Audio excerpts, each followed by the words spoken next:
Hi, today we are going to talk and discuss lecture 10, which is regarding sequential circuits and storage element. So let's talk in general in the mm, digital um, logic class. We are discussing type of circuits um, that are either combinational or sequential. The nature of combinational circuit, as we stated earlier in the course, it has input, a bunch of inputs, let's say, and an output. There is really no storage element in the combinational circuit. You change the input, your output changes immediately according or after a delay according to the input. There is no history. There is no memory of what occurred earlier in the circuit. On the other hand, sequential circuit, they tend to remember. They have a memory. So basically, we have a input which goes into a inside it. There is a circuit. Believe it or not, um, it's a combinational circuit. Excuse me. And then here's an output. So far, we look like a combination circuit. However, here is the difference. We have a memory element here, which takes the current output, save it, and provides it to future input to the combination circuit. Typically, these memory elements are um, controlled with some kind of a control signal, which is typically a clock. Okay, right. Now, so here's the major difference between the two. It is really this business of memory element right here, okay, which differentiates the sequential circuits uh, from the combination. Okay, so what is this control signal? Um, which is whoops, um, which is right here. What's the business of this control signal? The control signal here, or the clock, and most of the time, it resembles, it is actually more of a synchronization for the circuits. Uh, for instance, when we were kids in the uh, elementary school, and we had our school assembly exercise, and you have all these students kind of uh, lined up, right?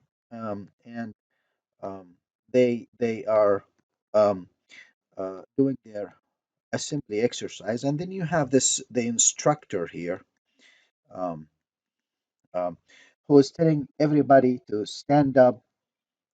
So everybody stands up, swing your arms, everybody swing the arms, rise up, hold your arms, etc. So this instructor is synchronizing the operation or the movement, if you will, of the students back when we did the school assembly. This is exactly what the clock or control signal here does. It synchronizes the operation of the entire circuits. The circuits, they need to be synchronized. And synchronized what here? Do circuits raise their arm? Do they rise up? No, what we are trying to synchronize here, we are trying to synchronize the update of the value of the element, the new value when it gets in, and how quickly and how this output changes. That seems to be very critical in digital systems. Okay, and so the synchronization, when we read this input and reflect it in the output, that is the operation that we are trying to synchronize. Okay, so let's uh, let's sorry, let's get going here, and we haven't. So in general, what we want to do is um, the the main component. If I may draw the sequential circuit one more time. So we said that the sequential circuit, you have a whoops. That's not what I intended to do. Um, so we have a so we have a basically input goes to the combinational circuit. Okay, and we have an output. Okay, and as part of this input goes to a memory element, and its output goes to the combinational circuit. So now you can see that this is the sequential circuit. Okay, um,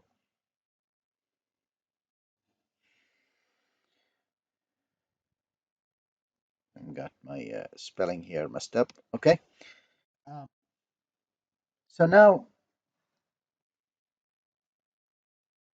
what we are trying to do in this lecture is to talk about this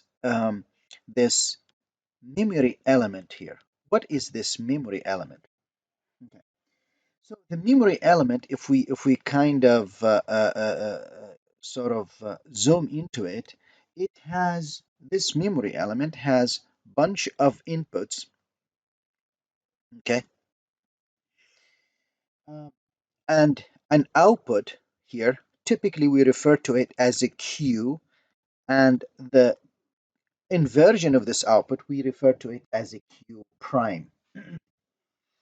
Somehow, these inputs, you will have in those inputs, you will have the how we control this memory element. We will have a way to set the Q and reset it. Okay, and we will refer to the fact when we have Q updated to a value of 1, we call this operation set. And if we force Q to be a 0, oops, a 0, we will call this a reset of the output of this memory element. The most important thing is that how we synchronize the operation of this element, whether we have a clock here or as an edge trigger or level. So let's talk about the synchronization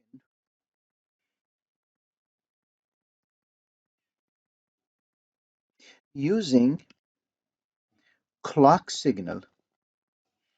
And this is our instructor. So the clock signal looks like something like this, and this is how this. And sometimes there are memory element. Let's say change the color here.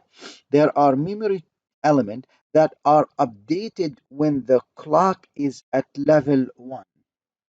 Okay, so we refer to those as level sensitive memory elements. So for those memory elements, you have the when the clock equals 1, when clock equals 1, whoops, equals 1, then uh, the output, the output, which is in this case is Q, changes with inputs. Okay, That's when the clock equals 1. Okay? So this is level sensitive. We refer to those as level sensitive or pulse sensitive uh, uh, memory storage elements. And sometimes other types of flip-flops, they are synchronized by the edge. When the clock changes from 0 to 1, this edge right here, the, the clock activates the memory element, and we call these memory elements they are edge sensitive. Those are edge sensitive. Okay, uh, edge sensitive memory elements, meaning when the clock changes, then only at that edge the Q, which is the output, the Q is updated or changes.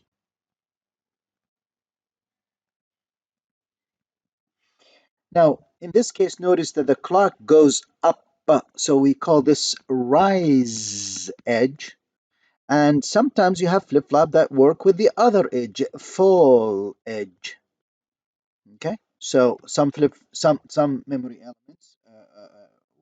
So I got ahead of myself here, and I mentioned the word flip-flop because we're gonna come in here and say, well, the edge sensitive or level, I'm sorry, the level sensitive memory elements, we're gonna refer to those as latches, and this one we're gonna refer to them as flip-flop, abbreviated as FF. Okay, so we'll talk about latches, right? In this lecture, and flip-flops, and those are memory elements, but they differ in the synchronization mechanism, and latches tend to respond to the level of the clock, but flip-flop they respond to the edge of the clock. So latches respond to the level of the clock, and flip-flop respond to the edge, either rise or fall. Now, somebody might say, okay, so how does that in general help? How is this really going to impact my circuit? So if I may erase some of this so I can throw something here quickly. Um, in general, what you want is let me just get this thing out of my way, and um, we'll use the since I have some of those explained here. So let's use back the pen here, and we'll use a different color here. Let's say, for example, the blue or the navy blue here. So what's the difference now? We say that memory elements, okay, oops, memory elements can be either latches or flip-flops. Okay, so what's the difference between the two? Well, the major difference is in the synchronization. The latches change. Okay, so in the synchronization mechanism, they change at the level of the clock. When the clock equals 1, some of them change when the clock equals 0, but for simplicity, we'll stick with the clock equals 1. As long as clock equals 1, the output Q is updated. And the synchronization for flip-flop changes by the edge,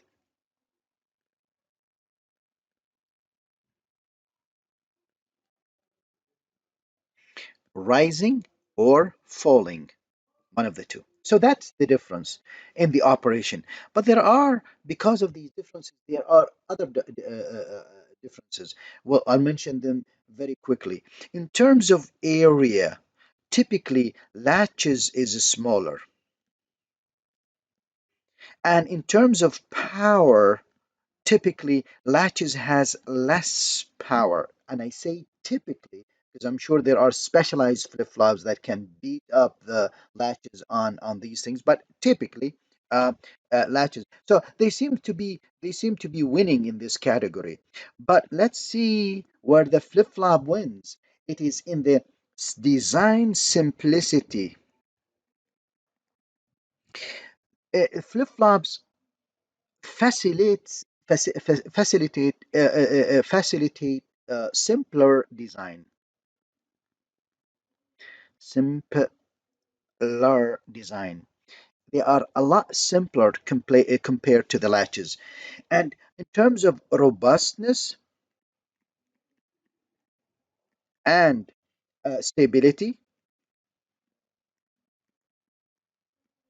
the flip-flops are more robust and more stable. Okay, so let's summarize. While we understand that this is in regard to the how they operate for synchronization, but for as a winning criteria, latches tend to be smaller and have less power, uh, and flip flop tend to be facilitate a simpler design, and they are more robust and stable. Okay, so this is in general the difference between the two of them. Okay, we will in this lecture talk about different type of latches, and those latches they are. See if I can get this. Whoops, that's not what I intended to do. Okay, okay. So now in this lecture we will cover different type of latches. Okay, so let's see. Um, we will discuss the set and reset latch, known as the SR latch, and we will cover few of those types: the active high, active, active high, set reset, active low, set reset, and we will cover as well the clocked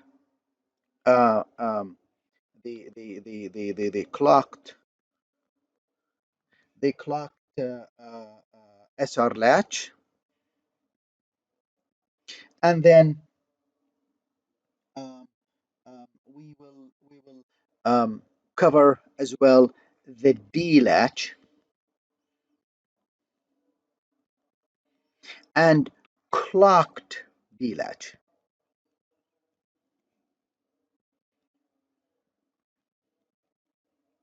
So quite a few things we're going to cover in this lecture. Excuse me. Okay. All right. So let's start with right here, active high SR latch. Then we're going to move through the list of things. Okay. Okay. By the way, I just need to mention that just a reminder, on those latches, all of them will have a set of inputs, and we'll have a clock referred to as C, and then we'll have an output of the latch Q, and the output prime Q prime. Whenever we set Q to 0, if we whenever we set Q to 0, we say that this is a reset of the output. And when we set Q to 1, we said this is a set of output. Now, one thing is that um, some of the latches here that we're going to discuss initially, they don't have a clock as an input. Some of those, the one that I'm highlighting with the black color pen here, they don't have a clock. And these are because initial latches, when they were developed, didn't have a clock, and they were trying to implement primitive synchronization in their operation using the SR inputs.